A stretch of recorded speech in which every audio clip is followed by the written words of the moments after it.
Salut à tous, deuxième épisode de la série Projet Guitare True Hybrid.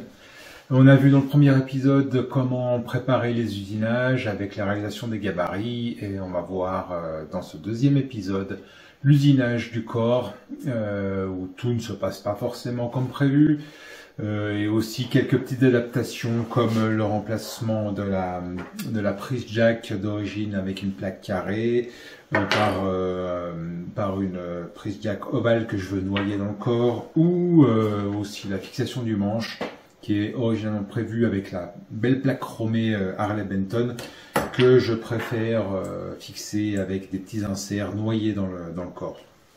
Voilà, c'est surtout des choix esthétiques plus que des choix pratiques.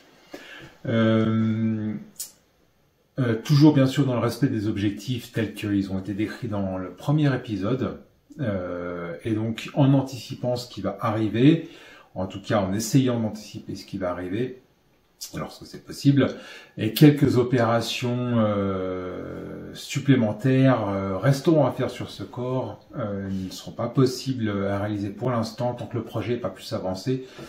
J'en dirai un peu plus pendant la vidéo.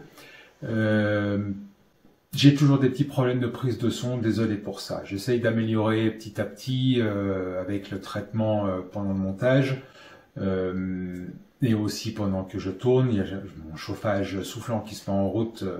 Désolé, voilà. Maintenant j'y fais plus attention.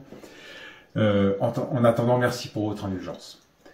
J'essaye de me concentrer sur l'essentiel dans ce que je vous montre ou dans ce que je dis. Et j'espère que l'équilibre il est bon, sinon dites-le moi. Voilà.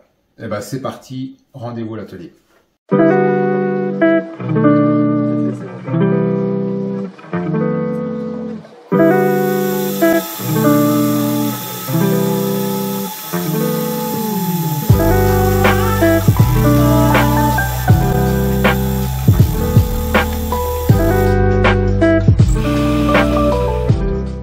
Deuxième et dernière passe de la feuillure avec mes 3 mm de profond. Je suis très content. Je trouve que ça épouse plutôt bien le contour du corps de la guitare.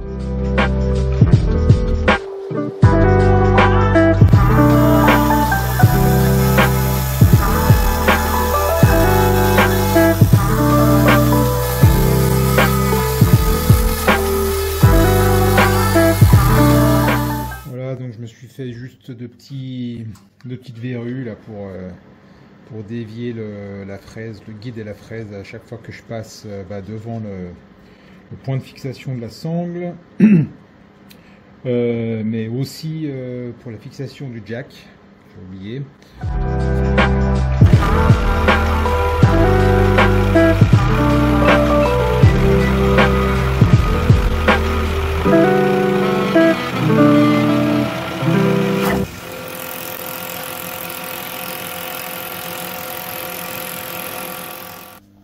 Alors, un petit accident, là, qu'est-ce qui s'est passé?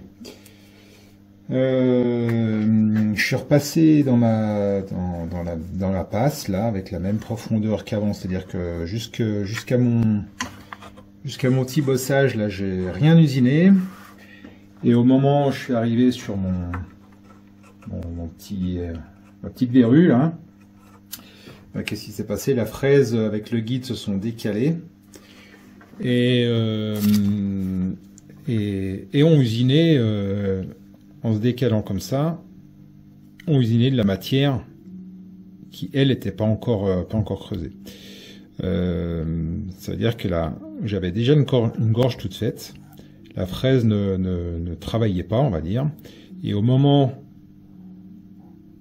où le guide s'est appuyé sur ma verrue, là, pour être dévié, là, la fraise a commencé à attaquer ici dans la matière.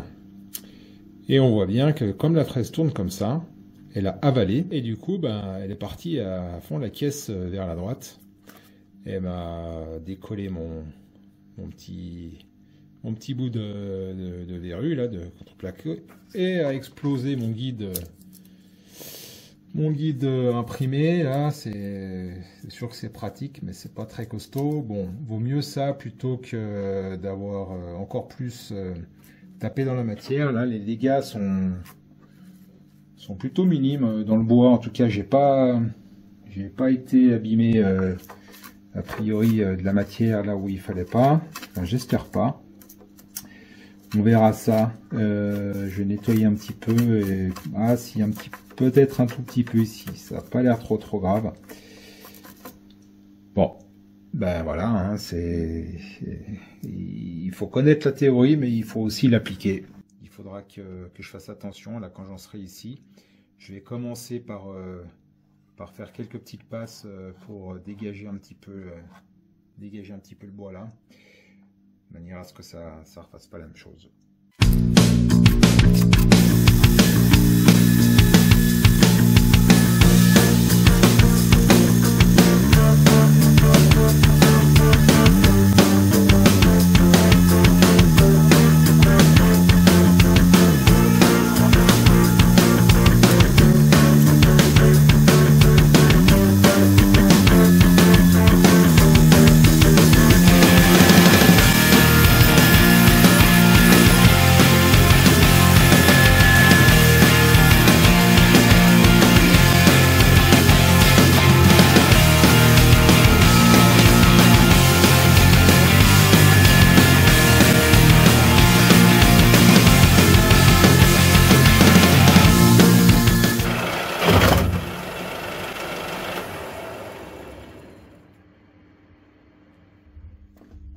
Alors, qu'est-ce qui se passe? Ça fait plusieurs fois que je me fais avoir quand j'arrive dans les zones où je travaille perpendiculairement au sens de la fibre. Ici, là et ici aussi. Je me fais embarquer et je pense que c'est à cause de mon guide, plutôt le support intérieur là que j'ai fait qui n'est pas concentrique. Vérifier ça, mais voilà, sans chercher à être au centième. Hein.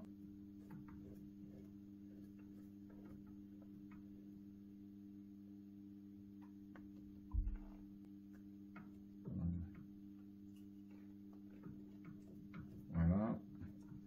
Ouais, on a 35 centièmes de faux-rond. C'est beaucoup. Ça veut dire qu'à chaque tour, le guide il bouge de 3 dixièmes et demi. Et c'est ce qui fait que je sens des grosses vibrations. Et à chaque vibration, la fraise elle vient toucher le bord intérieur. Voilà, donc de retour sur mon tour. L'idée, ça va être de refaire cette pièce-là, hein, qui est la cause des vibrations et probablement du fait que je me fasse embarquer un peu trop souvent et que pour l'instant les dégâts sont minimes, mais avant que ce soit une catastrophe, il vaut mieux que je refasse quelque chose.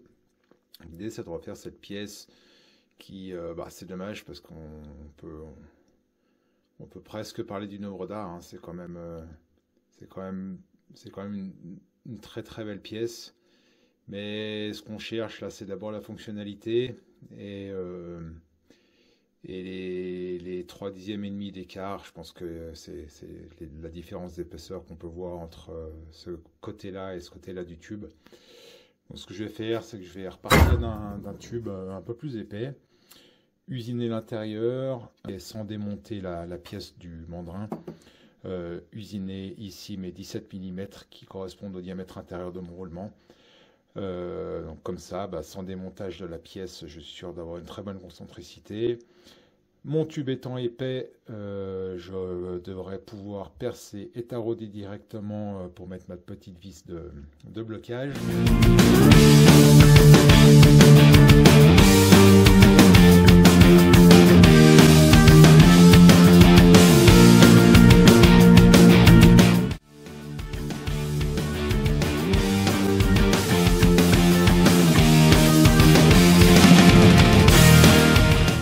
Ok, donc on a 5 centièmes de faux rond. On va dire que j'aurais du mal à faire mieux avec les outils dont je dispose. Et ça ira très bien. Alors c'est parti, j'ai refait mon zéro pour la profondeur, j'ai recollé ce bout qui avait volé là.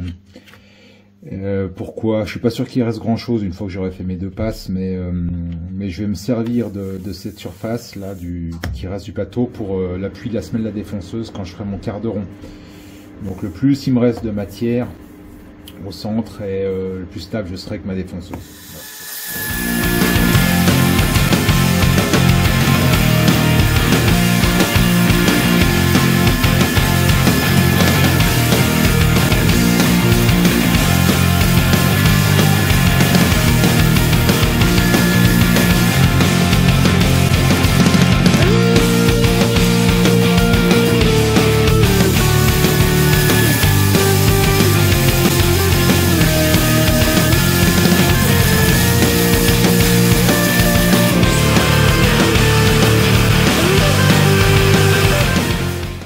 Premières passes sont terminées, on a fait quoi? On a descendu cette gorge là jusqu'à la profondeur moins les 6 mm pour le rayon.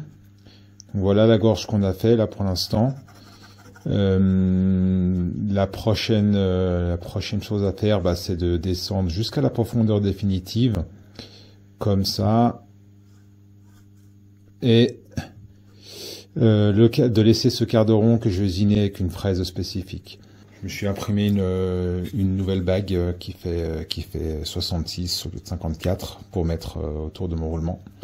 Et je vais refaire des passes. Donc cette fois dans l'autre sens puisque je vais usiner la matière qui sera à l'intérieur du corps. Donc je vais faire attention, voilà, à tourner dans ce sens.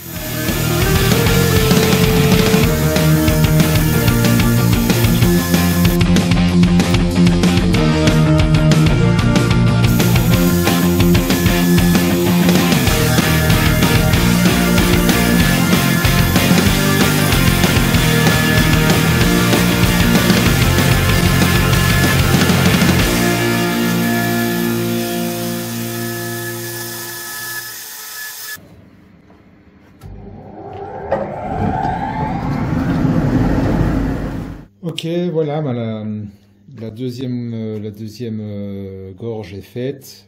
Ça s'est globalement bien passé, à part quand moi j'ai fait des conneries. Mais sinon, le guide avec les colonnes pour régler la hauteur, ça c'est quand même, j'ai trouvé ça bien pratique, ça m'a bien servi.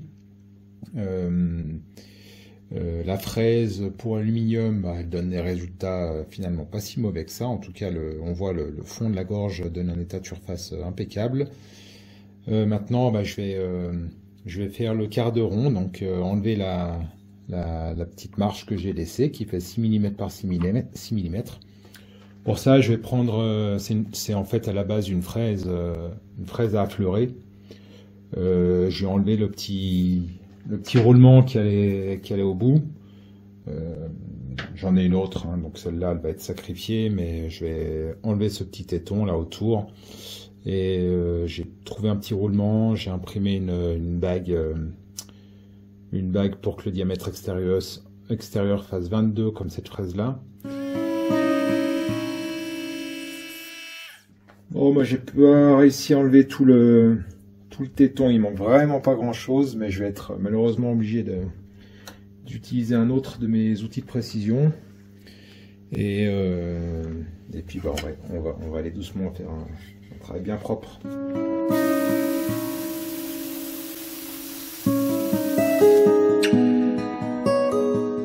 Voilà, c'est vraiment magnifique. On la croirait sortie d'usine, en fait.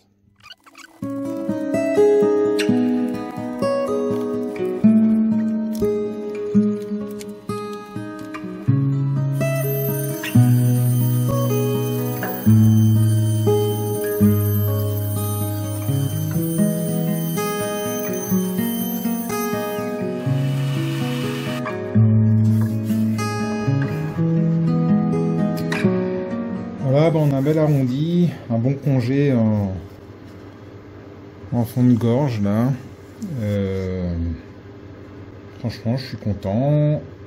Pas trop de vibrations, le guide a bien fonctionné. Et un petit coup de ponçage là-dessus et ce sera nickel. Maintenant, ce que je vais faire, c'est je vais me réserver une partie la plus grande possible pour me faire le futur capot qui ira derrière. Si possible, faire ça dans la même nature de bois. Et après, j'enlèverai un maximum de matière au centre avec un gros forêt.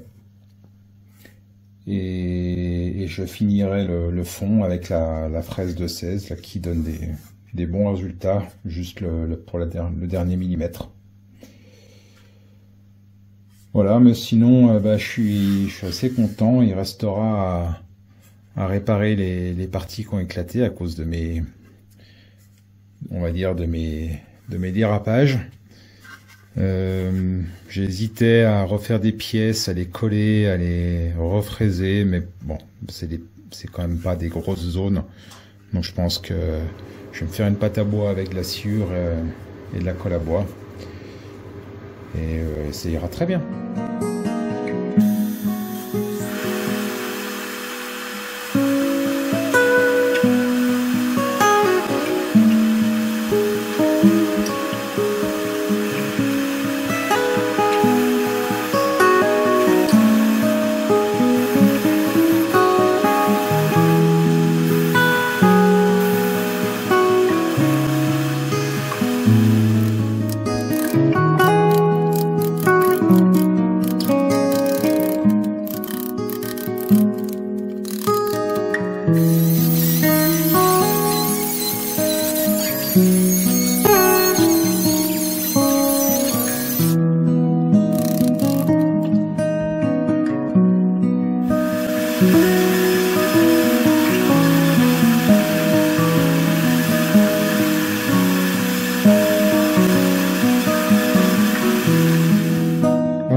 En tenant le corps à la main, même avec une petite fraise de 16, là c'était un peu scabreux à nouveau. Et je pense que vous avez remarqué, s'il m'arrive jamais la moindre couille quand je bricole, c'est parce que je suis quelqu'un de très prévoyant et prudent. Et donc là, sur ce coup-là, avant qu'il y ait de la casse, j'ai remis le corps dans son gabarit pour qu'il se tienne. Et je vais faire un essai parce que j'ai pas de fraise à surfacer. Ça c'est une fraise pour le métal qui fait 80, donc évidemment je vais pas tenir le plateau, j'y arriverai pas. Donc je vais faire un essai en bougeant la table et en faisant quelques passes comme ça, on va voir ce que ça donne. Et ben c'est parti.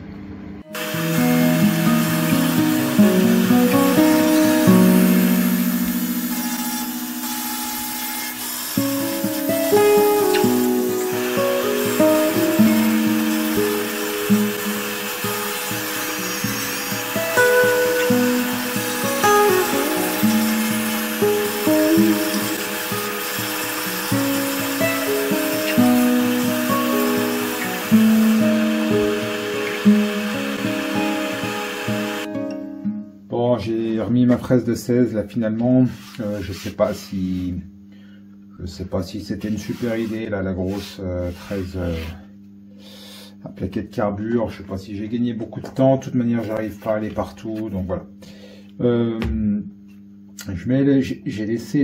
J'ai remis ma bague avec le roulement pour faire buter de manière à ce que si je me fais embarquer quand même, que le roulement appuie sur le bord du corps et que la fraise n'aille pas taper et usiner à nouveau ce que j'ai pas envie d'usiner.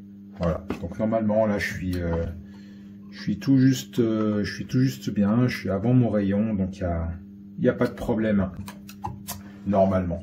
Et ben c'est parti.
là, j'ai fait une petite boulette en faisant mon gabarit pour vider l'intérieur du corps. J'ai pas pensé à l'appui du renfort sous la table d'harmonie et j'ai pas laissé assez de matière. Alors, j'ai collé un petit bout à la colle polyuréthane. Je sais pas si ça va améliorer quelque chose, ça devrait pas dégrader.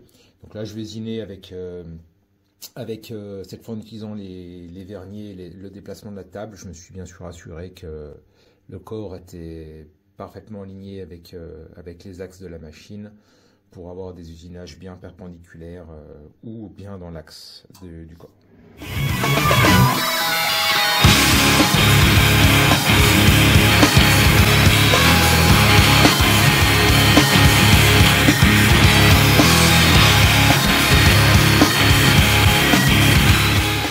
Voilà, bah c'est pas GGN mon bricolage là, mais bon, ça le mérite d'être droit, et puis bah, peut-être que ça va aider, et peut-être pas, bah, c'est fait.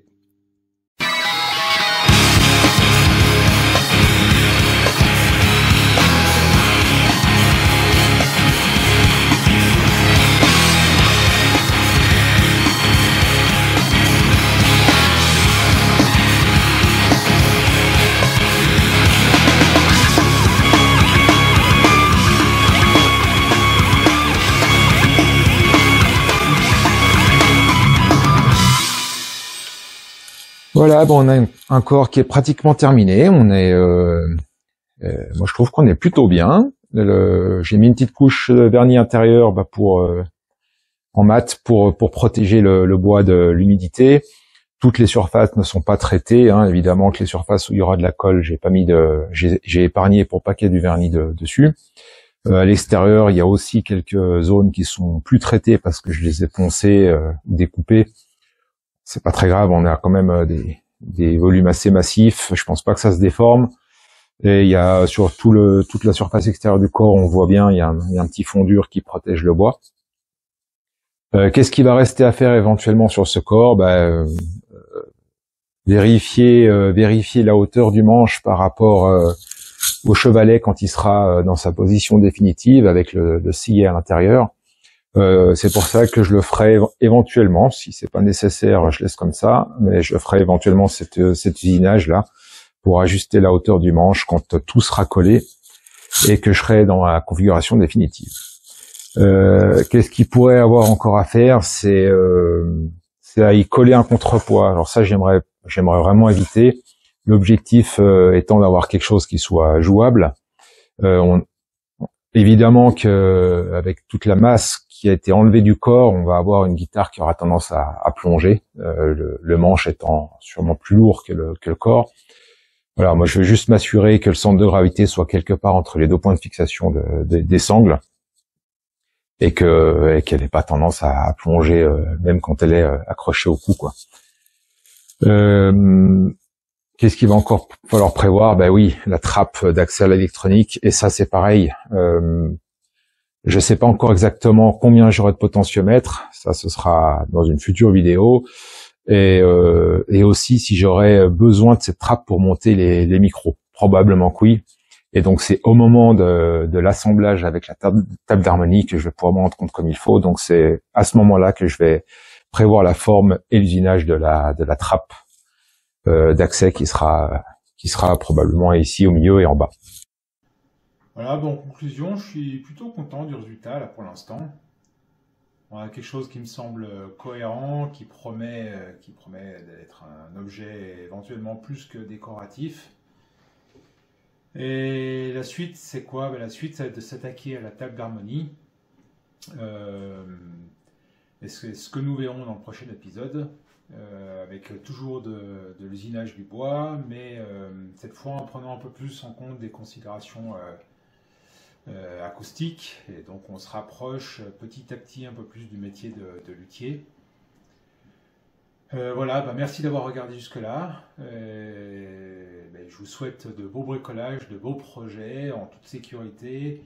Et voilà, n'hésitez pas à me faire un retour, me dire ce qui va bien, ce que vous aimez ou ce qui ne va pas bien. Juste m'encourager, à liker, à partager. Et ma foi, à très bientôt pour la suite de l'aventure. Ciao.